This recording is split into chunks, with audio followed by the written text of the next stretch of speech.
The drawing feature of Pear offers you as a teacher a lot of options, especially if your students have tablet or touchscreen access. Anything that students could write, draw, match, diagram, or circle can be completed using a drawing slide.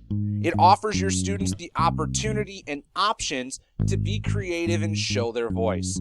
Now, this is a pro feature, so that means that your school or district has to have paid for an active account, but it's very much worth it.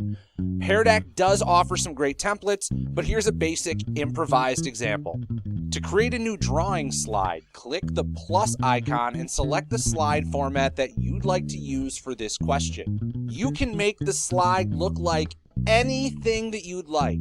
Have students circle answers, do full math problems, draw pictures, label diagrams, anything. So give the students something visual to create, something visual to work with. This slide option is perfect if your students have that touch screen. This is a basic example, but it presents a great tip. Give the students a template. In this case, the students know to draw their force diagram around the dot. That visual cue helps them. Remember to give your students plenty of space to draw or write their answer. Since it's Google Slides, you can edit the slide however you'd like. This allows you to format the instructions and drawing space to fit both your students' device needs and your presentation formatting needs.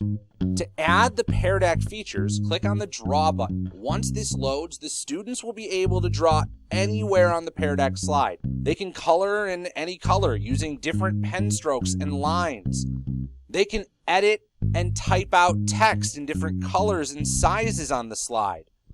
You'll be able to show all of their answers at once, select individual drawings, or even overlay answers when you view or project their work.